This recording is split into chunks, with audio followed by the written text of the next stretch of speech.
I'm Bill Spadia, and I'm here in Jersey City on the corner of John F. Kennedy Boulevard and Communipaw at the Walgreens, where earlier this week, rookie police officer Melvin Santiago was gunned down in cold blood. Some of the controversy beyond the heinous crime that was committed here is that the man who gunned down a police officer had a memorial set up by family and friends, and Mayor Fulop called it disgusting. As a matter of fact, he went so far as to tear the memorial down.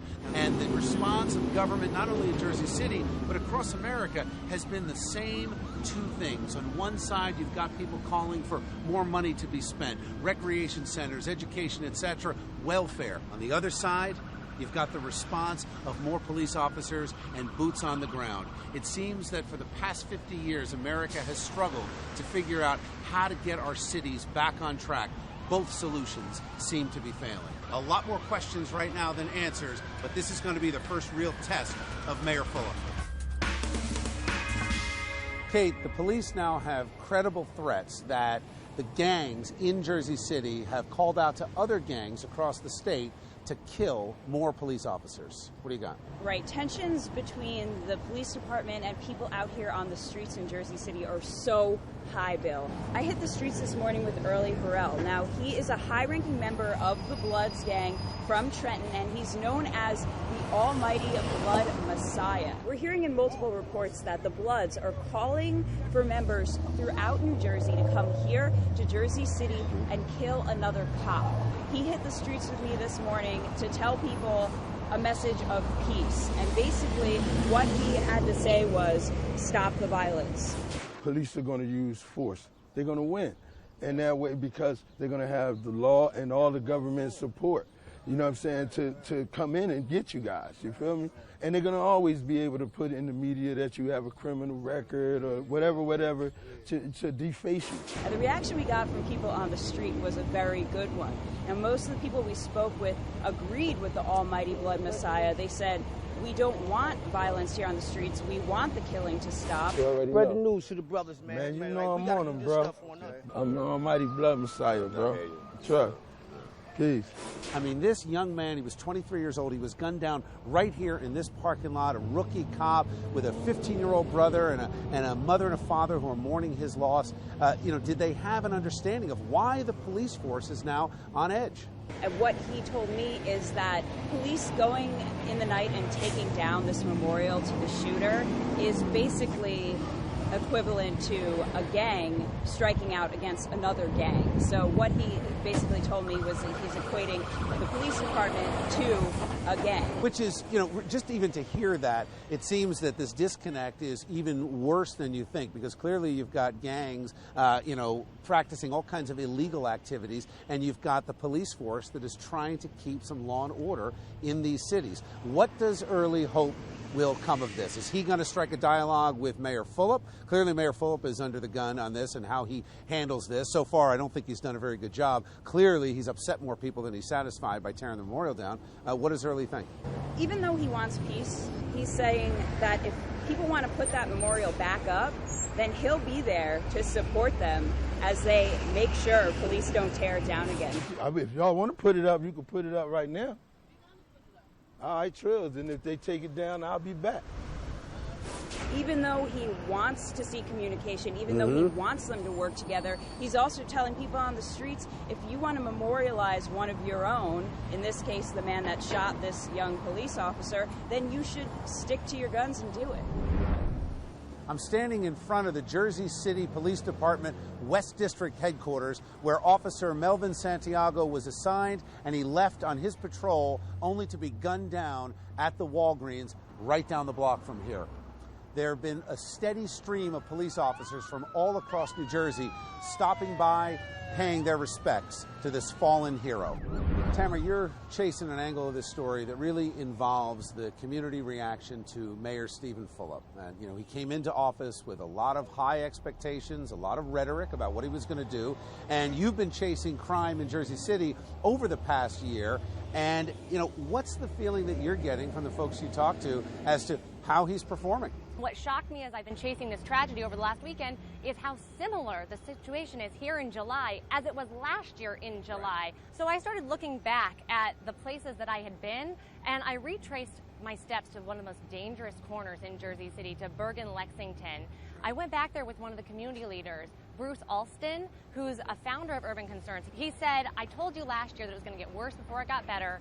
And he called for the National Guard to be deployed in Jersey City because the violence was so bad a year ago. We're calling for the National Guard for an immediate police presence out here. We've heard that the police department claim they're understaffed. If that's the case, then there's something immediately that has to be done to make people feel safe. I then went to Megan Taylor, who tweets about the shootings in this neighborhood. And it's like I've been actually speaking to residents on my own, and residents, you know, want more attention. You know, they want to know, what is he going to do? They actually want police. Yeah. Walking around these streets, what you're seeing anger that there aren't more police on the street. I mean, numbers don't lie. We had 1,600 officers in 1974. We have 800 officers now. And the city has grown geographically by at least a third. When I talked with the mayor last time, about 2 weeks ago, he told me that crime had improved by 22%. Well, that is completely opposite as to the gun violence that we're seeing. That has actually gotten worse by 200% in some areas and 500% on the south side. Bottom line is a lot of rhetoric, a lot of political speak, but the results don't seem to back up all the talk we've heard.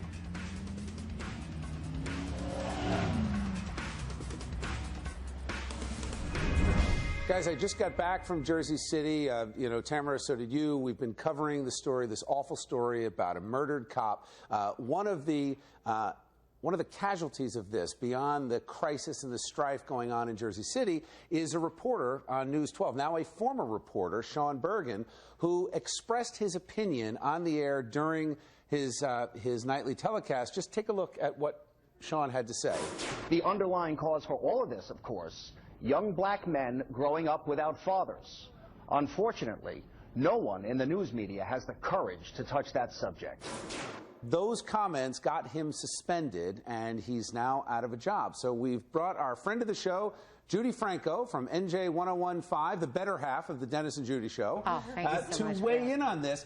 Can't say anything anymore, but I do have a problem with editorializing the news, and out of respect to anybody here, reporting the news is what we're supposed to do. Now, thank God you guys are lucky you have this venue where you can throw stuff around. But I'm an old school person, and I remember when the news was a guy told you the story and didn't give you his opinion about it afterwards. And I think that that's why we trusted newscasters.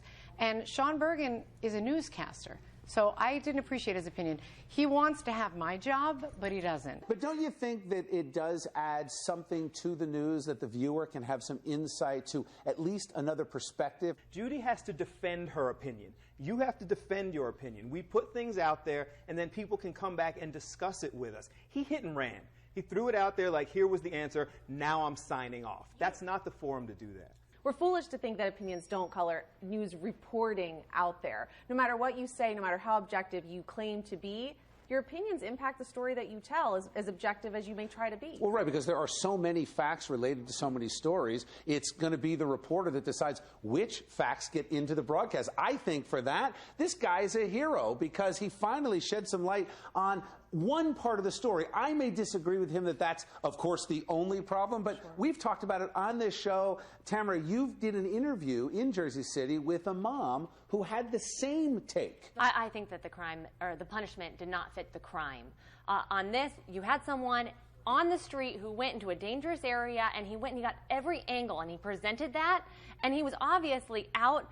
I mean, when I was out there, it wasn't the safest place to be, and you were pushed to the edge, and you saw things that you didn't necessarily want to see. You were in a harsh situation. He felt the effects of that, and the punishment did not fit the crime. Thanks, Judy. Thank you.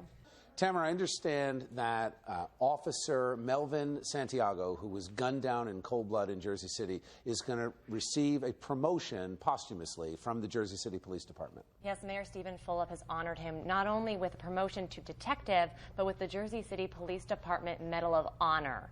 so his family will be able to receive that. The funeral of Officer Melvin Santiago is going to be held Friday. We will be there chasing.